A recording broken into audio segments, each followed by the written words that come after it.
Welcome to the Two Beasts podcast, where best friends Chris and Ollie try and figure out this complicated thing we call life. On this special episode of the Two Beasts podcast, we're super excited to introduce you to Romeoroams. Romeo rose to fame on TikTok during the pandemic and has since travelled the world creating content for some of the most prominent rising brands on the planet with his 200,000 followers. With his unique ability to prove doubters wrong, he's here today to give his tricks and secrets and take us behind the curtain of how to build a life doing exactly what you love. Let's not waste any more time because this is going to be a good one. Enjoy this special episode of the Two Beasts podcast.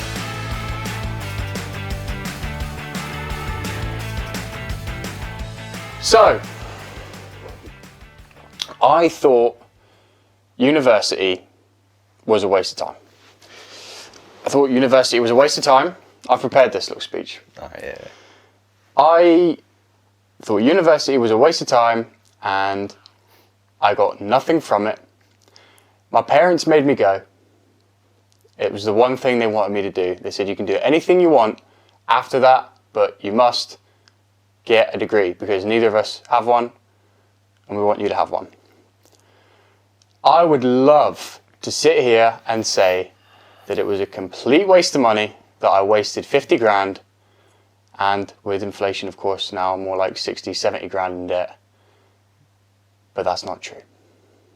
It's not true because I met a friend there who would be a steadfast brother in arms throughout my future years, and he is here today on the Two Beasts podcast. It's Luke Romeo. Thank you, guys. Am I looking wide or straight down the viewer's eyesight? To be honest with you, mate, You don't know yet. to be honest, it's kind of rude that you wouldn't be looking at us. I'm introducing myself. Yeah, no, You look wherever you know want. who I am. Yeah, you look wherever you want, mate. Yeah, it's your episode. I appreciate the introduction. Yeah, I was thinking about that. I was planning that. For those at home, the only reason Chris did graduate is solely because of me. Yeah, Because about 3 weeks before exams, we were halfway done. He wanted to drop out. I did. And He was on course for a first. He was like, nope, I'm done with it. Mate, it wasn't 3 weeks. It was like the Like final 2 days exam. before last exams, yeah. So maybe we'll start by telling people how we cheated university exams. Well, Is that a strong word to use? exploited. I would say how we exploited. Hacked. Yeah. Mm-hmm. We can sell a course on it. Yeah. Basically, I would say the way our exams at university were set up made it incredibly easy to do minimal work and get by. I mean, we had 8 teaching modules, 8 exam questions, which related to 8 teaching weeks, and you only had to answer 2 of them. Therefore, you only needed to study 2 weeks worth of lectures. Because it was the same questions every year. And it was the same questions every year. Yeah. Therefore, you could, I'm not saying this is exactly what I did, but I would hypothetically write out a fully flushed answer to the question that comes up every single year and then memorize it. And then go into the exam and write it down, word for word. And if, say, you had to do 2 questions in that exam paper, you would maybe find a friend And to write that work. one, Yep. split the work in 2. This is hypothetical, of course. Yep. This is not what we are saying that we did. Yep. We earned our Stripes. 2 1s. Did you get a first or 2-1? I got 2-1. We should have got a first, really. Yeah, But that was. You did though, right? I didn't get a first. No, I got 2-1. I was on for a first in the end of I second feel like year. Chris should fact check it because I'm pretty sure you got a first. I don't think so. I think you beat me by like 3 marks. I can't believe that that's true. I don't believe that. So Chris is actually doing himself a disservice. Before we basically completely sacked off third year, you were completely on track for a first. I was. And third year, I went to 2 lectures and Chris objectively went to none. I couldn't even convince him to go to 1. He said, not a chance. So he did pull it down a little bit. And it was only because I potentially wrote one of his assignments because he refused. So that was the thing. So let's say, hypothetically, the way you complete your degree is by splitting the work, because you know the same 8 questions come up every year. You know that you only have to answer 2 of them, and you know that you only have to listen to 2 lectures in order to answer those questions. Let's say you get through all of that stuff. You get to the final exam. You've done 3 years of this, and you've done obviously your A-levels, GCSEs as well. You've done all of this work. Imagine then if you just gave up and you just said, no, this final exam, I'm not going to do my 1 question, because obviously in this hypothetical scenario, you're splitting it between 2 people. I'm not even going to do that. Then imagine your pal says, you know what? I'll do both the questions. Here's the answers. I did do that, actually. Yeah. Hypothetically. You are welcome, my friend, in this imaginary scenario. You may, regardless of the facts, regardless of whether or not it was a 2-1 or first, it was all your degree. Wow. To be fair, though, so we actually first met and became friends during our first coursework assignment deadline. Yes. Because I didn't know how to answer it. And Chris gave me all of his notes like 2 days before so I could revise. And I did pretty well from that. So I was like, hey, I'm going to keep this guy close. I don't remember that. Yeah. I don't remember that. Yeah. It was the... So that was why you then went and did his entire... I did. Is that what led you to... I did feel slightly bad, yeah. There you go. But equally, I was like, well, you've well. come this far. You actually... It would have pissed me off if you dropped out at the end. It would have pissed me off too. Because there was no, like, it wouldn't be like dropping out to save yourself from the stress of work. Like, the work had been... the lack of work had been done. Yeah. Like, we'd seen it through. To tell you, just for perspective on how unserious we were for these final exams, it got to the point where, because we'd memorized our answers, we would actually race to see who could finish. Because you had to... They were 2-hour exams. And I don't know how Chris managed it, but it was like a 2-hour exam, and you have to be... You can't leave in the first 30 minutes. And then there's like a 45-minute window for some reason, where if you finish, you can leave. Otherwise, you have to stay in for like the remaining 30 minutes. I think it's the last 30 minutes. You can't leave then. So I'm there writing as fast as I can. So the way I prepped for my exams was I would write my essay word for word. And then I would condense it. So like paraphrase each paragraph. And then rewrite that several times, and then condense it again, so I could basically put the whole essay into like bullet points of individuals' names, years of references and stuff like that. Remember that. So as soon as I open the book and get the question, I would just write down this page of notes to trigger memories. So I would just do that, and then I'm like, okay, cool, I can't forget anything physically next. As soon as I read that paragraph is going to come back to me. So I blitz that down, and then I just get to writing. And I'd be looking at the clock and trying to get it done just within the last 30 minutes. Your hand is cramping. It is on fire. You are furiously scribing as fast as possible. And look, he's gone. He's just out of there. Like 20 minutes before the cutoff point. I was like, how the fuck did you do that? You would you wrote the whole essay, but then you would paraphrase it so that when you went in, it would like jog your memory Yeah. So I mean, I'm trying to remember the sort of question. So a lot of it is referencing. So you have people that wrote the papers, the year of the paper, and their key topic, and how that's structured into your answer. So I would write it out with their argument, and then how that links to another argument, etc., and block them into paragraphs, because I'd probably do an introduction, 4 paragraphs, arguments 2, for and against, whatever, and then a conclusion. So then I would just condense that as much as possible, and then basically because I mean, this was years ago now. We're like, what, 5-6 years out, withdrawn from it. So I can't even remember what the topics were. But yeah, they would basically just re-trigger me reading through my whole 2-page essay. And it would all come back to me. Well, it's interesting, you know, for word. The only difference I can think in our processes was that I treated it like a script. I would wake up, and also well, at least I think this is scientific fact, but it's definitely true for me. I remember better in the mornings, like when I first wake up. So if we had a 9 a.m. exam, I wouldn't know that at all. What do you mean?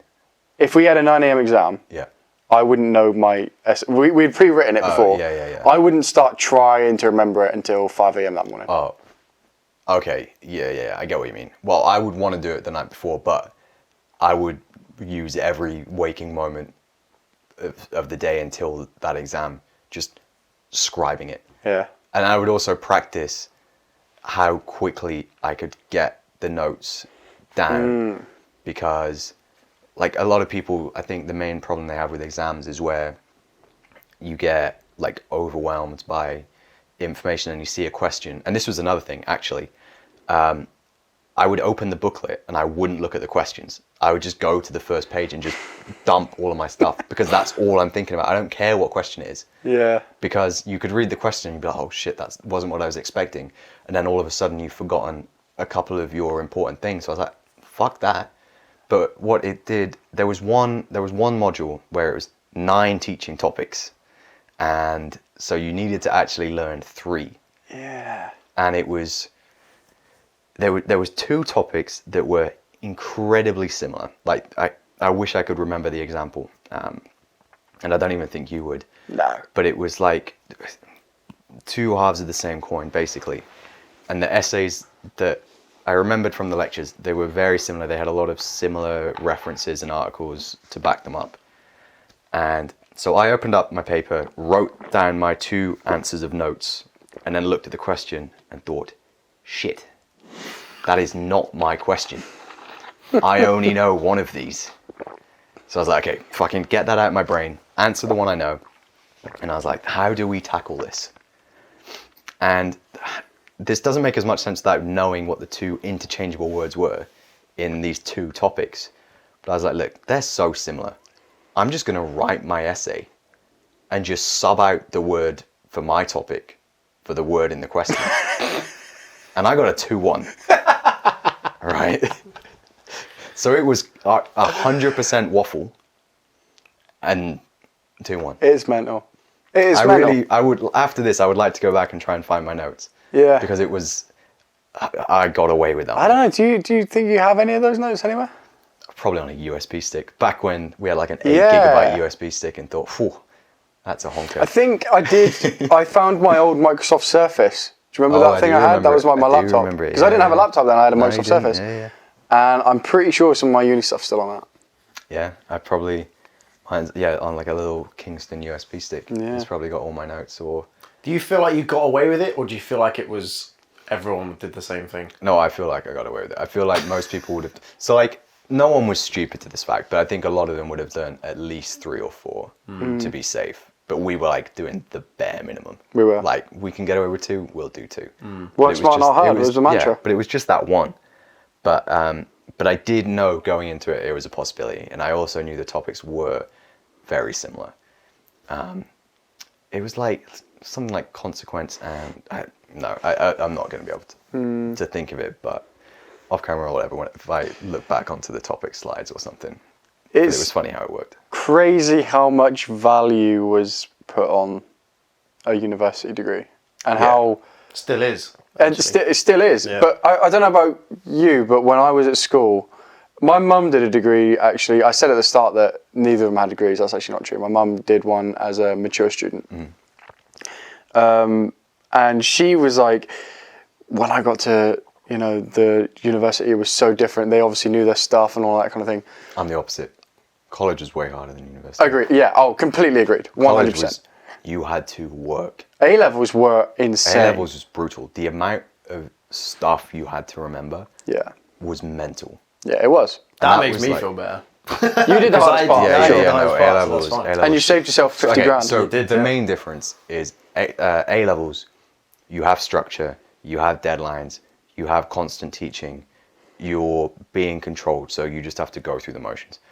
University, you can do what me and Chris did and go to no lectures and travel for 12 months and then try and pass. Yeah. You sort of left to your own completely devices, handicapped right? ourselves, because we didn't put any priority on it. I don't think we handicapped ourselves. I think we would have handicapped us if we actually went. We realised how we could get past it. Yeah. And then we just valued it less than So you work the smart. experiences than we were doing. Yeah, you work smart. But how much harder did you work at A-levels? You said you go in your car and grind out religion. Let me tell you, when I was doing A-level exams, I don't know if I did this both years. I definitely did this year 11. Year 13. I had in advance 3 months. Like I prepped it like 6 months in advance. I had a 3-month plan that Way I more had serious. scheduled by the hour, time blocks. It wasn't like I'm going to do this every week. It was like every single day. This was my plan to it, and I followed it religiously. I had a job at the time as well, like a shop assistant job, and I would just get up super early. The main thing I gave myself was 20-minute gaps to drive to a different spot in the moors because I had to work in the car. So Chris would work out of his car. Yeah. Just in random spots in nature, just park up and just revise. Yeah. It was just the best I way. did not do that. But this is funny because this slides. is the contrast to university where specifically my revision for coursework and exams began precisely 3 days before. Yeah. One day to write my example essay, so I could go through all my notes, all my references, put together essay day 1. Day 2, condense that bitch. Day 3, memorize that fucker, right? That was it. That was the structure, and it was flawless. Yeah. But I remember that now, yeah. yeah, that's all I do. As long as I got 3 days, man, I was golden. Yeah. But A-levels, bro, A-levels was, you have 14 topics, and you're going to get 2 questions, and they could be from any of the 14, and you have to know everything. You did. You did have It to know was everything. What A-levels did you do? I did English, I did business, and I did history. So two are the same for us. I did business, history, law. Oh, yeah, no, I didn't do law. What did I do? So A-levels, I actually did 3 years to do it. This is why we were in the same year, I think. Yes. Yeah. You're a year older than me. Because I coasted through GCSEs and I thought A-levels would be as easy.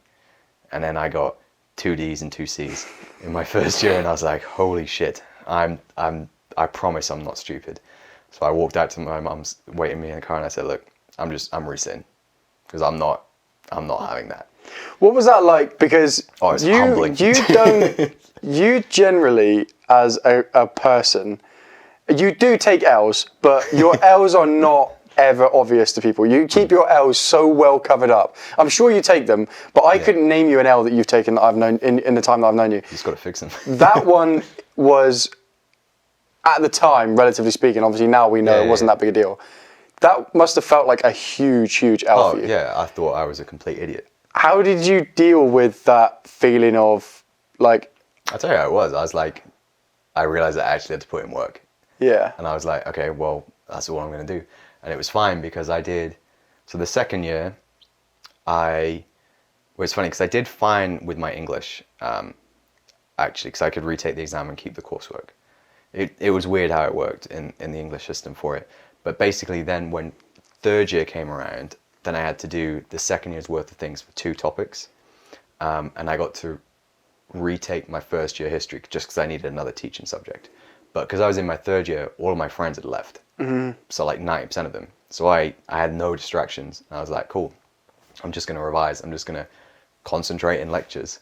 And I just drilled it. It got to the point where history, I had memorized every single person, date with every single topic. And I'd get to the point where the teacher would say a date and I'd say, you're 1 year out there.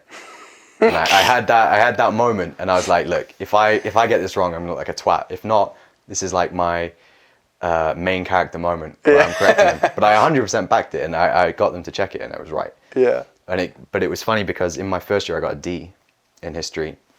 I didn't do it second year, then I resat it in third year, and I would do mock exams in the build up to it. So you'd get the essay questions, and they were the questions themselves for the history were, if they were about a certain subject, the question would be vague enough for whatever answer you wrote, you'd be fine. But there was at least like 8 different questions it could be. So I had 8 essays planned or whatever. And I had memorized all of them. And I had got almost full marks on all of them. And 2 days before the exam, I handed in a mock one. I got 40 out of 40 for it. And then it came up in the exam. And I was like, easy. Nice. Word for word, I got it.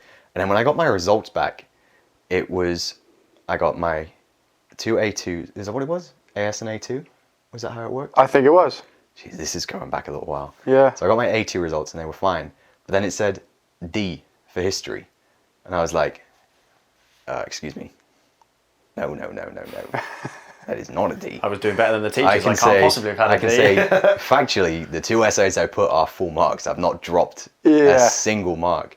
But what I figured it was just on the form they'd given me, they just carried over my results from my first year. But it was like £85 to contest it. And I'd got into uni, so I was like, okay, fucking whatever. Okay. So I didn't need it. It was just, I only went to that lecture to have enough teaching hours to be able to stay on a third year. So they kind of cheated you out of a grade, but you just let it go because it didn't matter. Yeah, exactly. And I also, £85 then was a colossal amount of money. Yeah. So there was no chance I had it. But it still haunts me to this day. Yeah, Because factually, I actually took it out with the teacher afterwards because I was like, look, this was the question that came up and you marked my thing 2 days ago.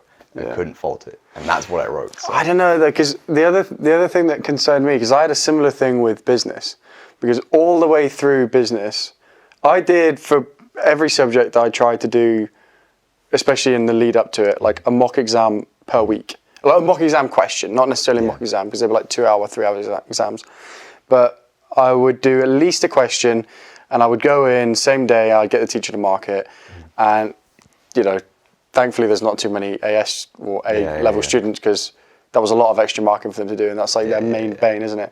But I think they were so pleased that I was doing it. They were happy to. That they were being a little bit lenient on the mark, especially for business. Because pretty much every business exam I got back from A-level was A-star. Yeah. A-star. Well, the thing is, business was a little bit different because there was some element of subjectivity to the responses because a lot of them were hypothetical scenarios. What annoyed me about history is it is motherfucking facts. Right, the mark scheme says talk about this person with this year, this person with this year, this person with this year. Like it's a tick off if you mention it. Yeah, but it's kind of like they also do it how to what extent did. It was those kind of questions. So it was still subjective to it. You still had to argue a point. Yeah, but it was like as long as the points backed up with facts, which is in the teaching curriculum. Like there wasn't a single thing in the teaching curriculum that I didn't know. Yeah. So, but again, it was like if I could do it now and I could pay them £85 to get my actual test result, I would just for. Do you think you could? Principle. Do you think you could go back? I think it's long gone, mate. Back there, I don't think they're archiving things. I don't know. I bet they do. They archive like old newspapers. It is funny with how much more strict A-levels were because they had like an external governing body to privately market, and at uni it's just your lecturer when they've got time. Or they just give it to one of their PhD students. They just flick through it, see what you think. There's no structure. It's like you might do all right today, or you might get shafted. There were this one costs like 50k a year. So I don't want to get the teacher in trouble, but there were, on the topic of cheating exams hypothetically, there was a certain language teacher at our school who later on became awarded as a teacher, who I know for a fact. I'm even going to try and keep the gender under wraps. I know who you're talking about, though, yeah. They 100% cheated students, including possibly, allegedly myself, through their language exams. Listen, there was no way I knew that foreign language. There was no way. Was this at what level was this? So was this GCSE? This was GCSEs, yeah. So there was 4 exams. There was writing, reading, speaking, listening. I was telling this story the other day. The writing exam, you could bring in a dictionary to help you with certain words. They said to me, like, because we were in like that was like our free period. Like we just pissed about in that lesson. I'm definitely going to say something that gives it away, and I am. I'm going to really try not to. But you haven't so far, so you're all good. So far, so good. You're all right. Keep going. They came over to me, to our table, and they said, "Look, lads, if you just go and buy yourself a dictionary, I will write in the answers for you. I will write the answers in the dictionary for you if you just go and buy. I don't want you to fail this course." And we were like, nah. That doesn't sum up Chris. He's like, I can't give you a school book to do it. But if you get your own, I can write it in. Okay, yeah. Nah. A couple weeks before, they're like, right. Here's one with all Here's the a school notes. book. He wrote the answers in. So in the writing exam, all I had to do was, allegedly, of course, this is all hypothetical, this is all for entertainment purposes only, of course. Yeah. It's an impressively thought out story if it is. Flip a page. We'll carry on. Flip a page, write a line, flip a page, write a line, flip a page, write a line. Now, I don't know to what extent, because I didn't know the language, I don't know to what extent that was a guess answer, or I don't think they knew the actual answer, like question or anything like that. I don't think they were cheating in that extent. Yeah. But I'm pretty sure, even though apparently you were allowed notes in the dictionary, Correct. I'm sure you weren't allowed to write the... You were allowed notes. The teacher wasn't allowed to write the answers. No, I think what you had, what you hypothetically had in that situation that you've just massively made up. Yes. You could potentially do that. I know from my experience, because I took said same language, I was in the different class, that you were allowed to write notes. This definitely sounds like French. It could be. It could not be. Could be French. It could be. Could not be. Could be. There's got to be a French Could be person Spanish. doing Could this. be Italian. Listen. That was one of four. Could be Yugoslavian. I don't know. This was one of four of the exams. Basically, a guaranteed W, guaranteed A. Yeah. The next one was speaking. Now, this one was easy because this was the uni strat again. It was literally just. You had the language, but then on the top you had it kind of spelt out to you in English so that you could just know how to pronounce it, like it would give you the pronunciations. So all you had to do was memorize the pronunciations and then on tape, just say it. That was it. Would you do it in a little room with the teacher self? Yes. It's like, it was like a sort of police interrogation room. Exactly. Yeah, exactly like a like that. one-on-one thing. Yeah, with an old VHS recorder. Pretty much, yeah. Now this one I actually did because this one you could have like a crib sheet, you could have notes. So I did the crib sheet, I made it nice and easy, I got away with as much as I could get away with legally, and I actually remembered the stuff and it was fine. It was just remembering a speech. It was as simple as that.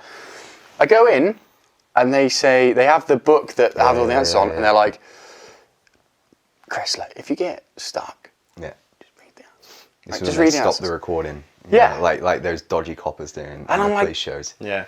I'm not going to do that. This is too far. You've justified the dictionary to me, and frankly, I haven't got a choice. But this one I've actually done the work for, and you're going to take this away from me by cheating me through this. Right, No. Yeah. So then you get those. That's two guaranteed A's. Yeah. 2 guaranteed A stars. Yeah. Listening, reading, multiple choice. You just fucking guess. Yeah, Hope for the best. Roll of the dice, isn't it? Roll of the dice. Yeah. I ended up with a Pick C. your pattern, you know. I don't Yeah. remember what I Da, da, da, got in said language, actually. Can't remember now. I'd actually tried it didn't matter. I remember actually tried. So I did fast track German, so I did all my exams in year 9 for it. And I remember going into the speaking one, there was like 2 booths next to each other. And one of my friends, she was in the next one. And as soon as I started, I just heard wailing coming from the other one because she had a breakdown. Her mind I was like, how can I concentrate when she's crying her eyes out next to me? And then I completely forgot everything. We're just going to stop and start this one, which means it's time for... we've got sponsors on this podcast. Oh, okay. Here's that sponsor right now. What's up, you winners? Thank you for listening to the Two Beasts podcast so far. Just to let you know, this podcast is sponsored by Maven Visuals Ltd. Maven Visuals is the go-to for video production here in the southwest of England. So if your business needs fresh, engaging video content that will be sure to bring new sales into your company, then don't hesitate to get in touch at www.mavenvisuals.com. Back to the podcast. Wow. That was our sponsor there. What do you think of that sponsor? Do you like that Mate, sponsorship? I just don't believe how you've landed them so soon. They're a big company, you know. Yeah, man. They're a big You guys, company. Big things. Uh-huh. It's very impressive. You just need that water bottle sponsor next. Yeah. We haven't got a water bottle sponsor. Yeah. That's why we've got this sort of. We could do with one because Chris goes through about 400 million plastic bottles in I a week. don't. I'll have you know that They don't call him Chris, big pisser for nothing. Listen, I don't go through There's just a 4,000 bottles. constant flush in this house. I will have this bottle for so long that rim will be full of like mold. Smell that rim right now. Oh, It smells of water, mate. it won't Does the It rim won't. smell of water? This admittedly is a new bottle. Okay, yeah. This admittedly is a new bottle. And one you've left in the car for a couple of weeks. It's like 2 or 3 weeks old. Yeah, the dogs weed over it gets and God bad knows what pretty else. quick. Yeah, it is. It's not great, but it's we haven't got that water bottle sponsorship yet. So Yeah, it's coming. what? If any of you people out there have a water bottle company and would like to sponsor this episode or even this entire podcast, I'm trying to think what Hydro Yeah, Flask so- company it could be, but we consider somebody- it, but listen, I'll be honest with you. There's nothing wrong with the plastic bottle. all right, fucking tell that to the turtles, mate. yeah. Tell that to the Hate our turtles. planet. They're okay if you reuse them. Yeah, but they still need to be made. Sorry, hang on, let's rewind. This is a new bottle. Well, yeah, but I reuse it. Yeah, but listen, Yeah. there are casualties in war. Sometimes, sometimes I lose them This or isn't they, the Falklands. they break. The one I dropped, I bought a new one because my old one finally. Gave up and go. Okay, this is a bit of a sad story with the water bottle situation. I'll go into it very, very briefly because it's Only the mildly. riveting stories on this podcast. It is mildly interesting. I finally did, as you say, I was like, right, there's plastic bottles, no more. I'm going to get a big one, kind of like the one I I use know. when I'm at uni. I know nice, this story already. Nice 2-gallon one. I spent like 25 quid on it off Amazon. Turns out it's a dropship product. Like there's like 4 companies offering the exact same thing with their own label on it. You know the ones that's like supposed to be like a dumbbell? Yeah, it's kind of like dumbbell That shaped. thing. Is it like mine? Yeah. It is like yours. Yeah. Yeah. I filled it up. We were going swimming religiously every Sunday mornings. We've kind of stopped doing that now. Yeah. Suddenly, I put it in the locker, and suddenly there's fucking water everywhere. I'm like, what on fuck's name has happened here? And I look at it because none of my stuff's wet. Like, there's water flooding out my locker, but there's my bag that I've just got out of it is completely dry and fine. Yeah. Turns out that my bottle was this new brand spanking bottle I got that cost me an arm and a leg, was resting on top of the bag. A very cheap arm and leg, by the way. When I Not your prime black market prices. When I pulled the bag out, it dropped, and that tiny little drop, was enough to smash the entire bottle. So then I'm like, this sucks. I have to now drink out of like to normal. 500 milliliter bottles. Back to poverty. I finally, after like a week of procrastinating, I go and buy a sparkling water bottle. So I think I'll try some sparkling water. Why not? Horrible. I put it in the. Bougie. I don't like how they roll around in my passenger seat when I'm driving. Yeah. So I like wedged it in the. You can get a cup holder though. Yeah, but not for a big bottle like this, mate. What cars have you been driving in? Big door bin? My car. Yeah, you can't fit that in your car. That's 100% nonsense. I could. I got the massive door bins in my car. Specifically for a 2-litre bottle. You're a Dorbin. Moving on. So anyway, I don't like it rolling around, so I wedge it like in between the seat and the car door, in the passenger side, which I never open anyway. Yeah. Except for that day where I opened it, and the bottle fell out, and suddenly Oh, nice. It it's flew like everywhere. it's like tissing everywhere, Nice. and it's urinating all over the place. That'll And this teach them was blind sparkling. I was heading to a shoot, so it was like 6 in the morning. There was nowhere else I was going to buy one. To write off. This sucks. So now I've got this one. We'll see. Maybe I'll get another one. I'd recommend it. Just get one that's not from some dodgy website. I mean, it's basically just get a massive, like a litre hydro flask that keeps your water cold and is rock solid. I don't like cold water. Oh, yeah, Chris is weird. I like drinking water warm because it's easier to drink. You can drink more of it. Yeah, true. Especially with his tooth coming out. You probably even less so. Yeah, now, I just had a tooth out. So, but I've got fillings now. So even though that sensitivity's gone, I've now got a new one that's sensitive. So it's still warm water, still the strap. That's true. Okay, so bringing it back to Mr. Romeo over here and not just you and your water bottle. Chris's teeth. How did you go from hypothetically cheating your exams to flying out to Bali and starting that adventure? Well, I think the key thing was not going to lectures and travelling instead. I'd say that was a pretty It's a solid plan. Solid Not start, that we're yeah. saying everyone in university go and do that. Yeah, I absolutely am. Yeah, why that's kind go of what do we're it? saying. Why yeah. not do it? Yeah. It was a lot more appealing. It was considerably more fun.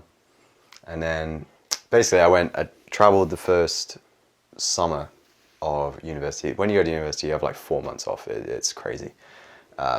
So I traveled a lot then. I was like, okay, definitely got the bug for this. Started to travel more during like the little holiday breaks in second year. It was in second year, right? We met? Or was it Second year. we became friends? It was like Christmas of second year. Yeah. So then January through until summer, me and Chris would go on like weekly excursions, out exploring, venturing, taking photos, videos, just having fun. Very like entry level stuff, but it was enjoyable. And then basically the more I did that, I was like, this is what I'm enjoying a lot more than accounting and investment banking. So I was like, okay, maybe I should start to like explore how. Did we mention that both of you did a business degree? Did we mention that at the start? You both did a degree in Hopefully business, you right? guys have put that together. Yeah, Yeah. we studied international business together. We did. Yeah. Cardiff University. Ooh. Well, he's dropped We shouldn't have mentioned it. He's 'cause dropped now it. they're going to revoke our. Take down another video. What you if post. What if we get our BH-ons revoked? We'll be buggered. Oh, no. Curse you! I'll have to cease my trading as a company. But no, effectively, I basically just discovered that I liked photo and video work more than what I was doing. But like, I find a lot of people when they finish university anyway, unless they immediately go into a grad program, they're in like this limbo state for like a good 6 to 12 months afterwards, where you don't really know what you're doing. You sort of go home, back to your parents or whatever, and just plod along for a little bit until reality sets in. Yeah. And it got to a point like I didn't even have any camera gear, I don't think. Before I was just borrowing it. And I was like, okay, I need to get something, and I need to start actually like applying these skills a little bit to get money. I mean, back then, like a £50 shoot, do a couple of those, £150, that would be like big money, especially how old would we have been when we left? 19, 19, like, 18, 19, 20? When we left? 19, 20, yeah. I think so. You'd be... Well, if no, you you were wouldn't. You'd be 19, 20, 21. you would have been Yeah, you that would have been a sounds year right. older. So like 21 at that point, going from being a broke university student, it was okay. And then it sort of snowballs fairly slowly to begin with, like how much you get paid and stuff. But you've got to put the work in, you've got to improve your skill base, pump out a lot of work, network with clients, and just honestly, I did so much more work back then over numerous projects, but they were all like fairly small. And then it just builds up, you build a client base, do better work, get higher paying clients, and snowballs from there really. And so where we are today. What's the end goal of success look like for you? What does success look like for you? I mean, I'm quickly realizing there's kind of no objective end, because every time you reach your goal or target, you immediately crave more, which is maybe not the best thing, but also I think we're young and hungry enough that why wouldn't you strive to just keep pushing yourself as far as you can go? I mean, financial freedom, not worrying about money ever again, earning it doesn't have to be generational wealth, but like, I don't know why you wouldn't aim for it, as there's no harm in saying that's where you want to get, but enough to support yourself, your family, not worry with that. But from like a business perspective, diversified revenue streams, both passive and active, a company where I'm not the one doing all the legwork, it's more of a managing position, and just scaling things up. But I think from my end, I'd probably rather operate a lean business rather than a super scaled company. I wouldn't want tons of employees. I can't imagine that right now. I'd rather a small team, focus that, and then just look to pursue other things. Because like right now I'm doing a lot of corporate commercial work. That's the company side of it, but then I'm doing like personal branding, influencing stuff on the side, which is like uniquely a one-person job, but like you can scale that financially quite well. So that's sort of taking my focus a bit. Yeah, I mean, I think you're doing a great job of that. And I think that it's good that you know that that's what you want. Because I think a lot of people get almost hoodwinked into the big company scaling side of it.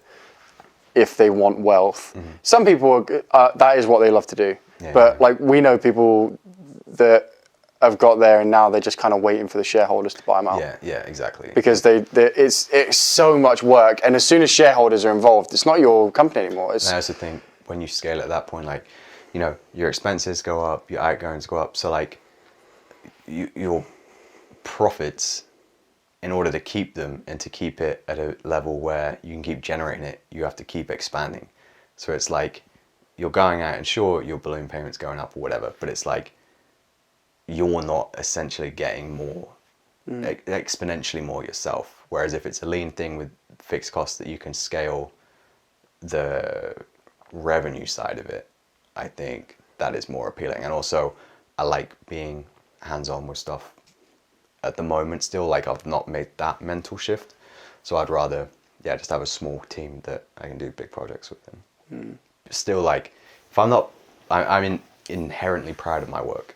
Like I don't like, if I'm not interested in it, I couldn't take it on. So like I want to work on things that I'm proud of, therefore I want to be involved in and show off basically. Like that's where I'm at. So I want to do more work with projects that are in line with like what I personally would like to do if it wasn't work, you know. you sometimes there's a book that 50 Cent wrote called Hustle Harder, Hustle Smarter. And in the book he talks about Lloyd Banks. I think it's Lloyd Banks. You've read the book too, right? Yeah. It's definitely worth a read. It is, absolutely. 100%. And he talks about Lloyd Banks, and he talks about why he had to distance himself from Lloyd Banks. Because... Is this a person or is this a... he's like a... He was you know part of G-Unit? Yeah. Yeah. So he was in G-Unit. Like 50 was his like homie. They did this group together and all that stuff. 50 ended up having to kind of distance himself from him because Lloyd wasn't really into social media. His response to 50 Cent being on Instagram was like, that's not gangster. And when 50 would say, what do you mean that's not gangster? He would say, Tupac wouldn't have been on Instagram. Like, Pac wouldn't have done it. I'm not doing it. And 50's point was he couldn't really be around people like that because they were stuck in what is that conservative mindset. Yeah. You've done a really good job of jumping onto things that other people, like before it's necessarily got cool. Like you were that kid, I feel like, in school that was posting to Instagram before everyone else was. You got me hooked on Instagram. You were that model kid that everyone kind of looked at from the outside when you had like 1,000 followers, like, you know, average amount. People were going, who's that guy, that poser? Yeah, no, that's fair. Yeah. And say recently with your TikTok as well, like the last couple of years, you were posting to TikTok when people like me, you made me feel like the kind of Lloyd Banks of the situation, is what my point was. Because TikTok for me was like, that's just kids dancing, man. Like, what the fuck are you doing? Now look. And now you're at what? Have you closed in on the 200K yet? No, I'm on 189 as of today. So it's completely proven wrong. And 189,000, not 189 followers. Oh, yeah. But that's really proven wrong. 189 followers. There's a few more zeros on the end of it. And 2 of them are your parents. Exactly. No, it's just my mum. They share an account. So what is it? How are you so confident to jump into these different things? What is it that you saw in, say, TikTok that made you confident that it was the right thing, even though people like me who, you know, are in your close circle thought that it was just lame? That is a good question because I couldn't. Same with like Instagram. I don't know why I initially started. But okay, so my thing is I'm very, like, you can't peer pressure me. I don't care about what you think of things I do. Like, I'm very secure in what I'm interested in. So like, I mean, growing up, I had like friendship groups at school where, you know, like school friendship groups, you can be very brutal and banter and stuff, but like you just learn to take it and like don't give a fuck. So like when I'd post on Instagram, don't get me wrong, they were like, in hindsight, like the cringy cliche like travel pics, but even before that when it was just selfies and stuff, but you know, I just keep doing it because I liked it. Same thing with travel, and then you'd get made fun of, or but it's like, I don't care, like I like it, and then it snowballs and then things start to grow and you get taken a little bit more seriously. But I think also social media in general has just sort of matured over the last 8 years, and then you see people blowing up, being, I mean, basically like almost A-list celebrities from it. So like people started to take note of, oh shit, maybe like you can actually become something on these platforms. And with TikTok, so actually I can tell you exactly what I did with it, and it was not remotely in my own interest. It was so at the time I was still doing commercial work, and my friend Ryan, you know, the student nomad, one of mine and Chris's mutual friends, he was basically asking me to make some ad creative for TikTok for, it was Revolut at the time. And I was like, brother, I've not used TikTok. I wouldn't know what works on it. I don't understand it. He was like, okay, well, make an account, have a little look, figure it out. And I was like, okay, I'll give myself 7 days to go on it, see what works, research it, and how you grow on there and what performs well. And then in those 7 days, obviously, it's an incredibly addictive app. So I sort of got hooked. And I was like, okay, well, let's sort of apply those things that I learned in that week to myself as like a case study. And I was like, okay, look, block out a month and let's just apply everything that I thought would work and just commit to it and see what I can do. And in 30 days, I got 120K followers. Which in hindsight, when I was looking back, I was grinding Instagram, taking it very seriously, traveling the world doing photos, and I got about 5,000 followers. So TikTok in 30 days, getting over 100K was mental. And do you think that was just because the platform was new? Like, presumably, as a platform gets more established, it gets more difficult. Do you think you could do the same thing today? I don't think so, because even now, you're seeing tons of new people blow up on YouTube in very short amount of time. And it's just, there's new niches, there's new ways to tap into what works, like people exploit shorts, you can loop traffic from different sites. And again, if you've got to enjoy what you're posting. You've got to be able to do it efficiently and quickly, not get caught up on making everything perfect, just push out and double down on what works, you know. And I think with me on TikTok, it was just, I threw a load of things at the wall. As soon as something stuck, milked the hell out of it, focused in on it, and blew it up. And then from there, it's like, okay, cool, I've now actually got like 100,000 people as an audience. So like, this is at a point where, you know, I should be scaling this as a personal brand. And that's what I've been doing the last 9 months. And not even 9 months, sorry, we're 6 months in. And just the income from that alone has surpassed, like, I don't know, my first 2 or 3 years of commercial work. And I'm only just like dipping my toe in the water with that stuff. So I think it's going to go really, really far. Yeah, I'm the most excited by that. Yeah. Because that's like the scalability of what you can get from brand deals and stuff with your size and with your audience.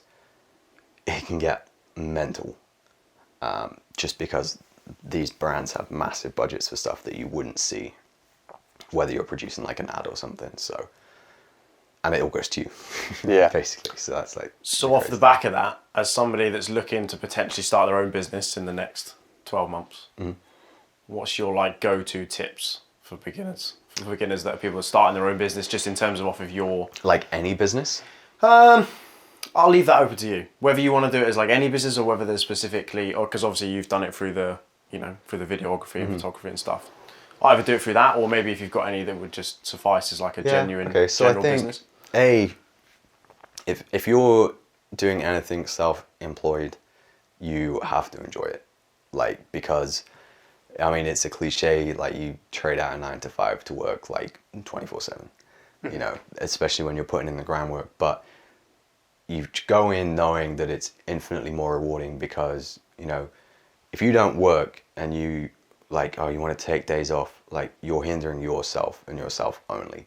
Whereas if you work 3 times harder than what you would normally, you'll most likely earn that back in like cold hard cash. And I find that motivates you, as well as combining it with your passion, so you can work 10 times harder than what you would for an employee. So I think if you're looking to set it up, find something that you're happy doing regardless,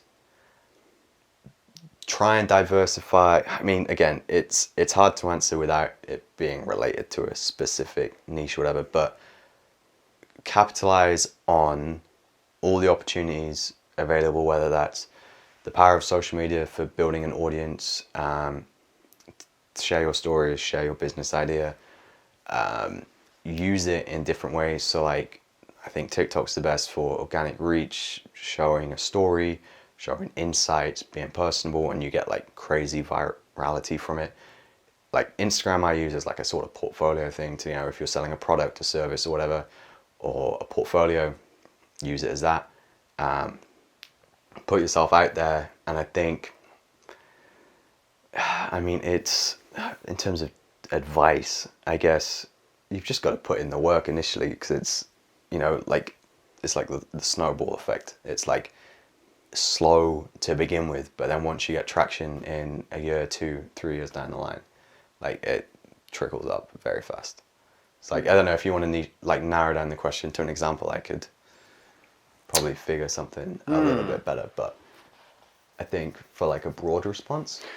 Do you think, what are the differences, do you think, between like a service business like ours or versus a product business? And based on, because you have some unique experience in the product business, although I don't think you've ever done anything. I've not sold anything, no. But you are, from the influencer space, you've dealt a lot with companies, and from, you know, video production space, you've dealt a lot with companies who are selling products. What do you think the key differences are in terms of how, like, to what degree would that advice change based on? I mean, I think, again, I think you've just got to capitalize on what each social media platform is. And I'm focusing on social media because that's obviously the background I've got in getting clients. Like from my personal brand, TikTok, where I just talk to a camera and be myself as a likable guy, I like to think so. I met one of my commercial clients, so she was head of a massive esports company. We got in touch that way, and now I'm doing huge corporate work for them because I've just showed myself, you know. So I think put yourself out there, and again with products, like, you have such access to potential audience compared to what you would like pre-social media. It's kind of crazy. So you can be very targeted with products. I mean, again, you can combine so many different things, whether it's like UGC stuff. I feel like I'm going off on a bit of a tangent with it. I feel like it's hard to narrow down. It is. Yeah, we're talking, we're asking you advice on, like, how do I start a business? It's it's a crazy question to ask. It's more so like, what are the things that you have learned through your own experience, right? It's not like a case of just, maybe the question was posed slightly wrong in terms of advice, but... Let's try this. What's the best or most valuable piece of advice that you've picked up during your journey so far? Applying to business. Applying to business, applying to let's go success. Success. I would say, honestly, I think it just all comes down to hard work. You know, I find the people that actually put in the miles, like, again, and I think this can apply to growing on social media, growing a business, growing as a person, excelling in a sport or whatever. Like, if you put in like 1,000 hours, you're gonna be better than where you were from the get-go. And it's like, you've just got to be non-negotiable with certain things and commit to it. And again, like, if you commit to anything over a set period of time, you're going to grow exponentially at it. And I think the more things you can apply that to, especially combining it with something that you enjoy and then something that can earn you money, you just double, triple down on it. And you just keep that going. Like, it keeps it hungry, because again, working for yourself, working in general, it requires a lot of energy. And, you know, you've got to combine this cycle and keep the energy going to get the rewards. So I think, put in the work to whatever you set out to do. I think completely getting rid of all excuses, regardless, absolutely they can be valid, but I don't know why you would accept it, because you know you're going to handicap yourself. Do you feel like you learnt that even back when you took that L at A level? I think so, because it was like I just knew that if I worked hard, I would do better, you know. And it was like, do I want this to define me, or do I want to like completely clear the slate and reset it in line with what I know I can do? And I think that's always been my mental thing, is I know I can achieve anything that I set out to do, whether, you know, it might take me a little while, but if I 100% double down on it and I'm serious, I can put in the work. And again, that's like, sometimes you need a wake-up call. You might get, like, your ego might get ahead of you. You might think you're better than you are. I feel like a lot of people go through that after like initial success. You need to be brought down, but then just put in the work to get back to that position, and you can't go wrong. I think that's the main thing. Hello there, champions. Hey, are you getting married soon? Or do you know somebody that's getting married soon? So outside of this podcast, I am a wedding videographer full-time, and Maven Visuals Wedding Films is my company and also the sponsors of today's podcast. So if you want that guy from that podcast to come and actually film your wedding for you, then all you have to do is visit www.mavenvisualsweddingfilms.com. And if you mention that you're a Two Beasts listener in the consultation, then you will get 10% off whatever package you choose. All right, see you then. Back to the podcast. You're blind, eh? Good in business, bad with Vision eyes. Express did text me saying, you are due. Why don't you get Vision Express to do a TikTok? I could make a joke about it, honestly, mate, but at some point I wouldn't dismiss it. The amount of brands in different niches, you know, that reach out is... The big one was Calm. And I feel like people The big one right now is Google. listening to this podcast are going to appreciate why a meditation app like Calm would reach out to you and did he do an actual like anything paid or did it just a collaboration? And it's funny. So basically, like when I initially blew up on TikTok, it was a lot of my voice in general, reading out things and stuff like that, and a lot of people enjoyed that. So I got tagged. Calm, the app, got tagged a lot in my comments. So we engaged. I did like a couple of featured posts on their page, but at the time, my current manager, Kaylee, was actually in charge of Calm's social media. So she was reaching out and bringing on like ambassadors, but it was for unpaid positions because they were only just growing their social media side. So for like this first period, it was like a 6-month period that she was running it. They were building a list of influencers that fit with the brand to do unpaid collab, but you would get like free membership to the app. You'd go on their page, you'd get like a nice audience boost, etc. And then she actually left, and that's when she established or grew her talent agency. So, but it was from that connection that we stayed in touch. And then, like, I think a year and a half later is when I reached out to say, hey, could I be a talent that you manage for? Because you're doing pretty good. But no, and it's funny because I've not done anything. I've not spoke to Calm since. Because I think just after that, they started doing some paid stuff, but they went straight to, you know, like Henry Cavill and stuff like that. So they skipped my budget and went straight up to like, you know, we're going to throw like £50,000 at Henry Cavill.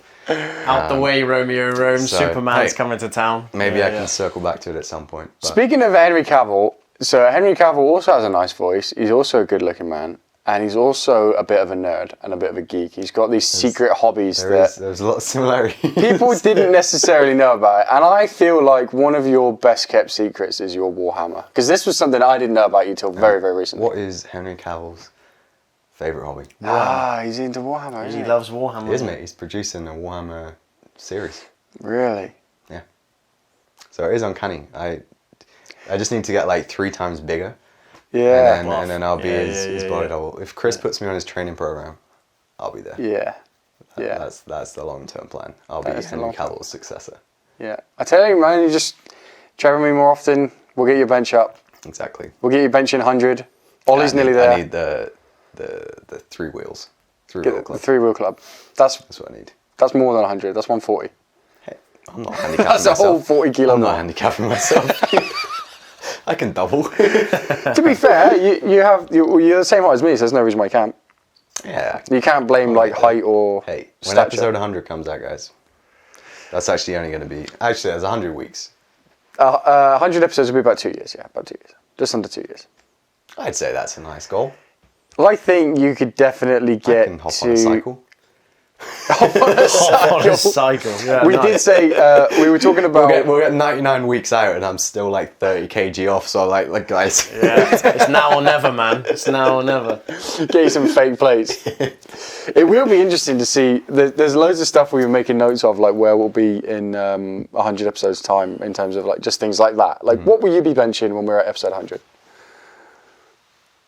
I would say...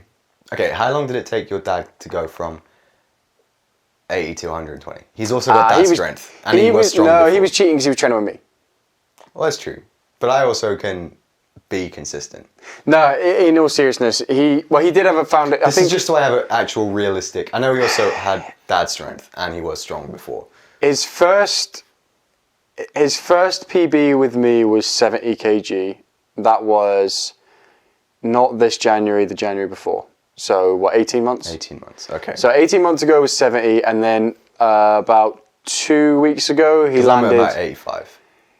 He weighs but equally, 6 months 80. ago...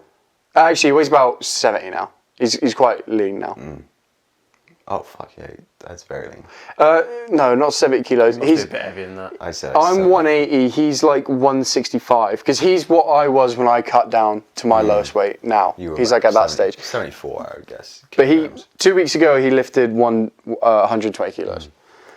Well, because, I mean, not 6 months ago, 5 months ago or whatever, my bench, I was still struggling at 60, like my plateau.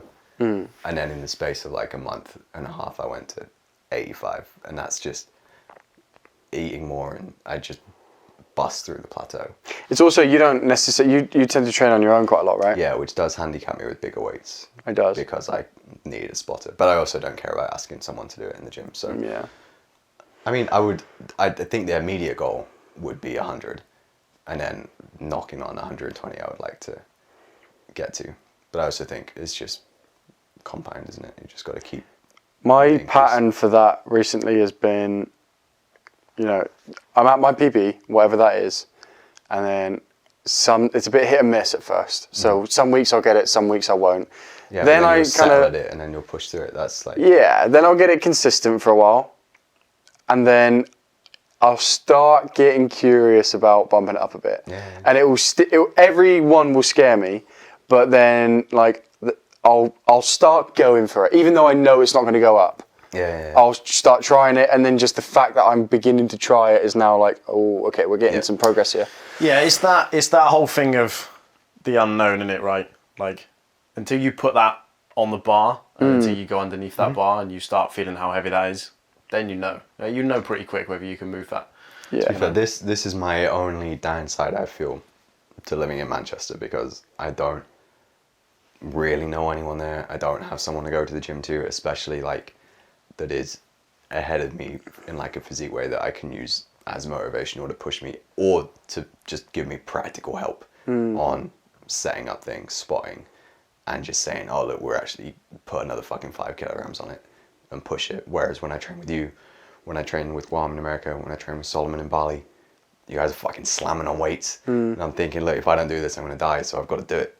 You know, and that's that. I didn't tell you for an exact example of that was when I was training in Bali with Solomon.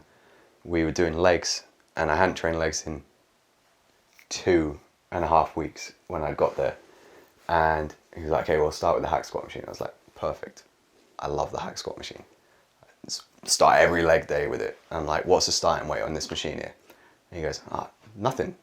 I was like, the hell do you mean nothing? Because this looks like mine at home. Mine starts at about 50 kilograms. He's like 10 maybe? No, like that. I trust you, brother. I can do 100, 120 kg comfortably. He's like, fine. Slam on 100 kg on top of this.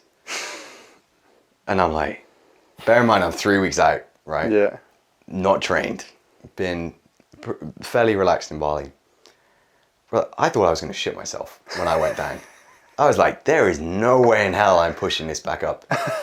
Because the most I do like a reverse pyramid down. So I'm doing like 2 to 4 reps at about 120 kg at my max. And that's when I'm training legs like twice a week. This was at least 155 kg. And I get down and I go to the position. He's like, Luke, it's only pain. Push. Like, squeezing like shit.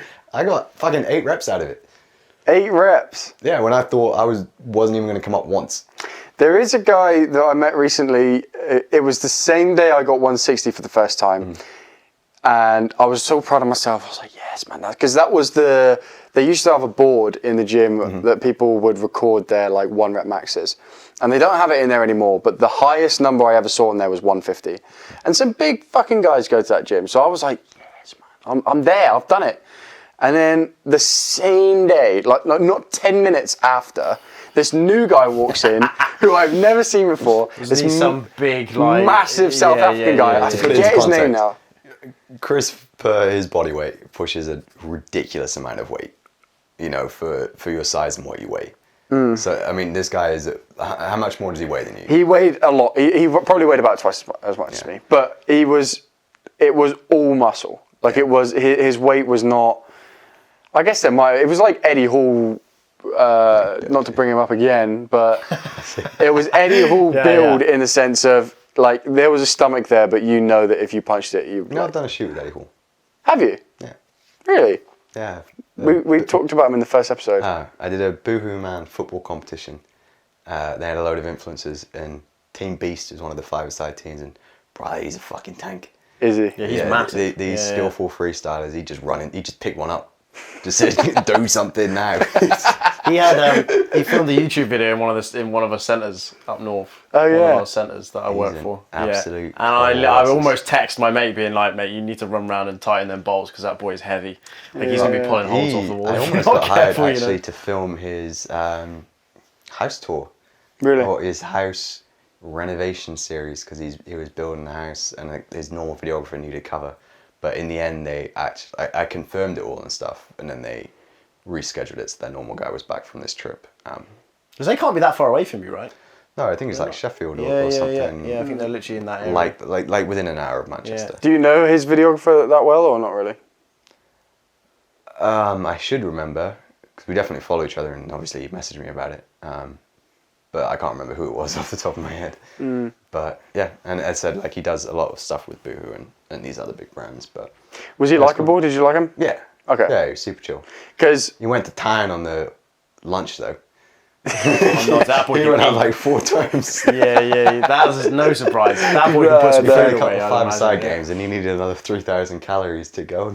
Well, I would say to Ollie, I'm conflicted because I liked him on the Good Morning interview I saw where he bent a frying pan. That was cool. What else did I say?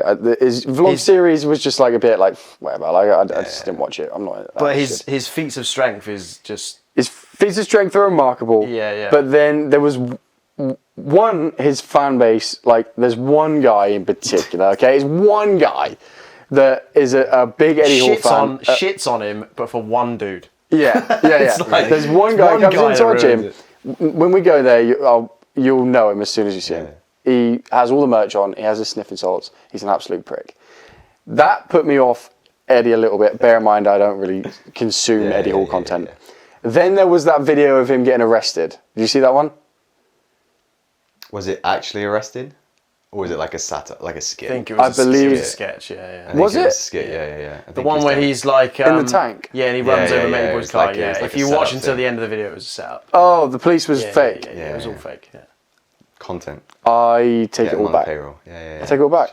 I believed it. I saw the short. I believed it. He's been hoodwinked. He has. He's been hoodwinked by the UK's strongest man. There you go. That's what podcasts are all about. They're all about learning and growing. And admitting when you're a fucking idiot. Yeah. Listen, I've been humbled today. This was a humbling day. Yeah. Humblest day of my life. So far. There could be more in the pipeline. What was, with the exception of the A levels, what was the most humble day of your life?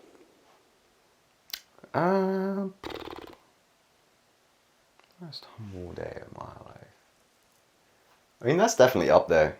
That was like the biggest time where I felt like my perceived ability and the cold hard reality of results were not balanced. Yeah. And I did not like it. No. I can imagine that. But I also knew I could fix it. Off the top of my head, I wouldn't be able to think of something. And I think that's underrated what you're saying there about, because I was thinking that the last time you mentioned it. You got those A-level results back, but you knew you could do better. Yes. That's not something everybody has. No. But I also knew what I could have done better. Like, my prep was terrible. My prep was non-existent. I see. So, like, I knew I was at fault, so I knew I could fix it. Because I feel like a lot of people would maybe think that... It was kind of the same, actually, with first year uni exams. Yeah. I struggled with them. First year, I struggled. What... Because you'd already learnt the lesson, what was it? Because they didn't count for anything, was that it? Just low stakes? It was a bit of that, and I struggled a little bit more with the accounting one than I would have liked. And I think it was just the self-teaching aspect of it, going from like a stupidly rigid structure. But like first year was like a weird one for me because I didn't drink, I didn't really go out, I didn't have too many like friend groups. I was in like a 4-year long relationship that ended like Christmas of first year, so before the January exams. This is because the January exams are what I flopped. So it's like my first relationship, 4 years ended bad. It's like I wanted to drop out of uni. I had no motivation. I couldn't work, so I did nothing for them, and that was for like a month. And so the Jan exams went to shit. And then it was like also that compounded with the January blues that like a lot of students get for the first time. Like you go home with your family for Christmas, and then you go back to like living on your own. Plus exams, like it just like knocks you for 6 when you're not used to like living away from the house or things like that. I struggled with that. No, because we met like a year after that. We never really talked about your first relationship, because I've been friends with you through... Yeah, well, it would have been before. I mean, you haven't been through too many relationships, actually. You've been quite... You kind of... Yeah, there's Alyssa now who's like super special. I think you'll end up marrying her one day, which is very, very... Probably like 4. Yeah. But so what happened with the... Because that sounds like that really, really cut you up. Being a first relationship and stuff. What happened there? Well, it was just your first relationship, and it was also a long one. So it's like sort of your identity going from like a teenager, like exploring everything, learning everything. So like realizing that there's more after that, and / isn't like your one shot at a relationship. It's like, but I didn't know that. You know, I was coming to terms with that. And it was just the distance, basically. Like, me being at uni, she wasn't. We lived, like, 2.5 hours away. Couldn't drive. Like, just that all compiled. And, like, I wouldn't go out at uni because, like, I had no interest. Because I was just completely focused on this. And it was, like, unhealthy first relationship dynamics where I just wanted to hang out with her. And, like, that was it. Sort of thing. So then when that ended, obviously, I'd already kept myself to myself for, like, 6 months at uni. I didn't go out, so like I didn't really have a support system there. And then all my friends back home were obviously at uni in different places. So when I'd go home, it'd just be my parents, and like I'd just keep to myself. So like trying to like reinvent yourself when you didn't know what you wanted to do. Fucking these exams that you've not prepped for, and it's like at that young age, yeah, it's just a bad mix. So I had to like sort my head out. After that, that's actually why I went traveling for the first time. It was like I'd had money saved, and it was in that January, like before the last exam, when I got like a Facebook ad for like a top deck trip. They come up, and it was like 30 days around Europe, like 16 countries, and it was like 1,400 pounds. And I was like, fuck it, I've got like 1,500 in my account, so buy that. And then that sort of that completely changed me from there. Yeah. So like I first like drank or whatever when I was traveling Europe. So then afterwards, like second year, I joined like a football team, got into like the social side, started drinking a lot, but also going out and still having like fun and stuff. So becoming Yeah. like a lot more outgoing. So I like changed a lot, I think, as a person. Then. That's where our uni experience kind of diverged for a bit, I think, because I was similar in the first year where I didn't go out, kept myself to myself. I was in a relationship at the time, so I didn't want to, it was the same We had kind different relationships. We had different relationships. We need not ponder the details. That's a story for another day. That one. Another That's a pod. story for Another pod. day. Episode 100 special. Yeah. Face reveal of this. No, I'm not gonna do that. But the point is, it was the same thing. Like, I made friends in my flat and the flat below who came in. It was good, but I wasn't really interested. I've never really been into I think you're the same, and we're all the same, actually. Never really into the whole club scene. Oh, I went through like a good 3 years where I did, though. Yeah. I was like, yes. Yes. That's just me and you then. There was, Yeah. Well, we did it, but I always felt like I was trying to people please. I did, Yeah, we did it as a people pleasing thing / that's just what you did, right? So you had to do it. But Yeah. whether we But I was actually also like fully enjoyed it. going was a through like different a thing. reinventing myself sort of thing, and also because I was in a relationship all during college. Like I didn't go to any college parties. I didn't talk to any girls. I didn't do any of that. You were essentially reliving and that. I also went that through entire puberty section. during all that time too. So Yeah. I was like a completely different person. I was like, I'm just gonna enjoy the shit out of this and just keep it rolling. I got to the point where I could go out, get absolutely smashed, wake up fine the next day, and still be like fully functional. So I was like, cool, just keep fucking doing this. But like I would never drink. I wouldn't sit in my room drinking. Like I'd never had that stage. I wouldn't drink and work. I wouldn't drink and watch TV at home. I feel attacked. Well, Chris did go through a lager. There was a cider stage, right? Big sad stage. Yeah. But no, I think that's was why my like, tooth's gone now. I would make Probably part of it. Yeah, it's a But lot of mine was, sugar going in that. if I was having a drink, it was like, okay, we're going out and I got to get fucked. Otherwise, it's a waste. That was my probably not the healthiest, but also I had no interest otherwise. Me too. Yeah. Even when I'm at home on my own. That was the problem. That's why I had to stop. Chris has got sad. Yeah. I was like, brother, I'm worried about you. Just see my recycling bin. It's just 2 litre bottles. £2 2 litre cider. I don't think you can get them for £2 anymore, but No, man, inflation hits. Inflation saved your life. they enabled me back in the day with that price. In hindsight now, I'm definitely over the clubbing scene. Me I too. didn't go out in Bali and stuff this time, which is a big contrast to previous trips. Well, now my identity's so rooted in not drinking. Yeah, Like, it would crush me if I did. We're ironically stubborn, I think. Like when we say we're going to do something, like we'll stick to it with like no, what's the right word? Like you won't waver from it. Yeah. And like when you said you're going like no alcohol, it's like all right, well that's Chris locked in for that for like 2 That's years at that. least. Like Yeah. no negotiating, Yeah. I don't know what it would take for me to not. Well, I mean, to be fair, I'm ironically kind of like that because I stopped doing it. I mean, I stopped doing it in general anyway during COVID and stuff. But then when I did 75 hard, it was like, okay, well, absolutely no alcohol. And now I'm like 4 years, on the verge of 4 years. So end of 2019, yeah, so like 3.5 years without getting drunk. And it's like, the longer it goes on, the more it's going to hit me like a fucking truck when I have like more than a glass. So it's like, I don't want that. Yeah. That's going to be fucking miserable. So it just keeps getting pushed back to the point where, one sip and I'm going to be fucking dead. Well, I mean, that's extreme, but it's possible, I suppose. It's like, I know for a fact the hangover, I would throw up. It would be like all of those things that before I would never throw up. Yeah. And to get back to that point, I would have to be a chronic alcoholic to get my like resistance back. Yeah. So I was like, it's not worth it. Like, I also I'm fine think without now we've not been drinking for so long that by the time we go back to it, we are going to have that we're old now kind of it. moment. I also feel like with that anyway.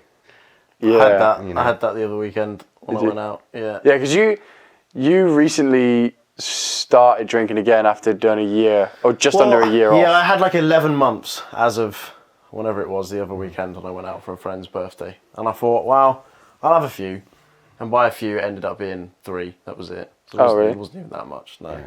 And I think what you were talking about then about feeling like you're too old for it, like I noticed that pretty quick, right? Like I was sat, and you're sat in those situations and you look around and you're like, the fuck am I doing? You know what I mean? Like, these people are all here, like, doing, you know, they enjoy it and they're in their early 20s or whatever. I'm not saying I'm old, obviously, right? Like, we're not old. But by the same token, I think you kind of, when you start doing the non-alcoholic thing, and you drink, just not alcoholic, you don't drink at all, whatever it is, it puts you in a state of just, like, that whole scene and that whole, like, way of life, if you like, is just, like, so...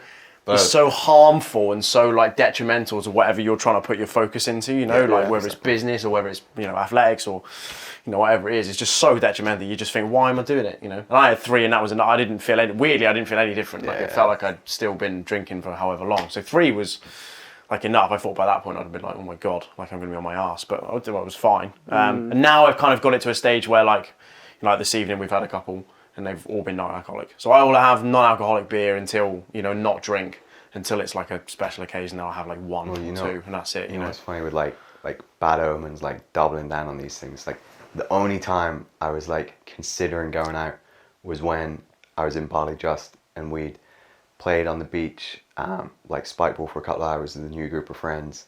And we did have some beers then, and I was like, okay, like a new group of people. We're all getting on, we're having fun, and I was like, it was taking me back to that, and I was like, okay, you know what, let's fucking, on the weekend, let's go out with them. Go back home that night, barley belly. Throw up violently for 24 hours. The thought of having something that would make me throw up again, I'm at least 12 months before I reconsider it. Yeah. Just off that alone. And I was like, look, that's pushed it back, so that's my opportunity gone. Brother, I was feeling sick after eating a KFC cookie the other day. My body's genuinely starting to resist junk food. That's good though, man. I was like that when I did 75 hard first and I cut it out for 3 months. Really? Then it was like the cravings were all gone. And it was like when you go back into it, it's like you just lose the satisfaction and stuff. Yeah. So it's like, but my main thing was that is when I was doing intermittent fasting. And I was doing that for like 18 months. I physically couldn't make myself eat before like 1 or 2 p.m. It's like my body would just reject it. But then again, it's like once you break down the barriers you built up, then to try and go back to it again, it's like, it's not worth it. You would rather just keep pushing it through to like the healthier options that you've picked. I had that same thing with a bottle of Coke the other day, actually. Funny you mentioned that. What's I couldn't drink it. I got like 3 sips in and was like, this is rank. Like, I also can't finish beer. Like I've had a couple of bottles I brought at a bar where I'll have like maybe a third of it. I'm just like, especially from beer, I'll just get so bloated from like a couple of sips. I'm like, I can't finish it. I actually, just before we started this, we were in Spoons and I had that 0% Heineken. And there was like 2 mouthfuls left before we left. And I thought, oh, no, I don't want to waste it. So I just took those 2 mouthfuls. Brother, I regret it. That was bad news. I didn't like it. I can't do it. The fact that I used to be able to chug. That's my main thing too. Like I could have like fucking 15 beers. Yeah. And, you know, it would be fine. And like I could do shot for shot. You know, when I was in Croatia, I did 19 shots in like 2 minutes. I remember that. And then, admittedly, 2 hours later, I blacked out completely for like a good 2 hours as well. But like, if I were to do that now, I'd be in a coma for like 6 months.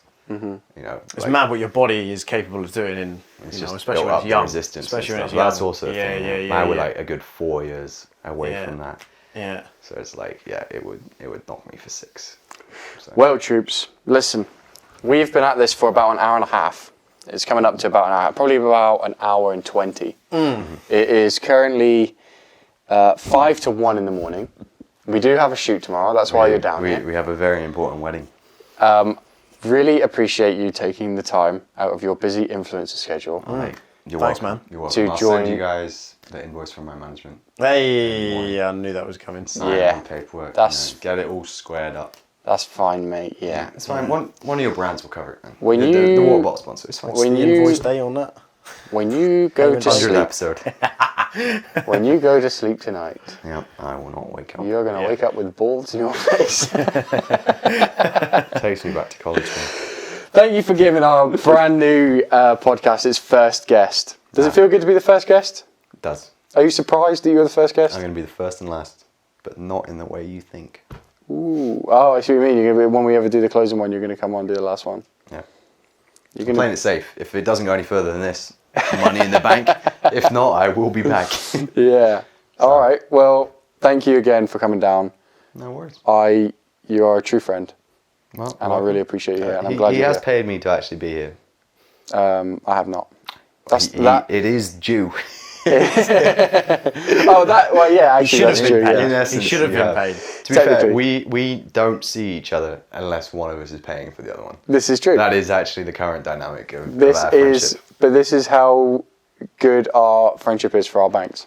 It is. Although, is it because we're costing each other money? We're earning each other money. We're costing each other money. It's evens all out. We're making work cancels more out. enjoyable. Yeah. exactly. So thank you very much, and thank you all the two Beast subscribers. You never know I'll be one of them. if you're listening in the future. Maybe there's more. Who knows? Might use But my burner account. yeah.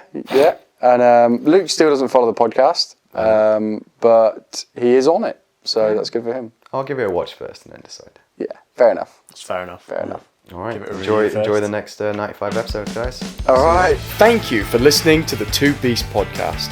Please remember to like, subscribe, and share this podcast on whatever your preferred platform is. We'll see you next time. All the best.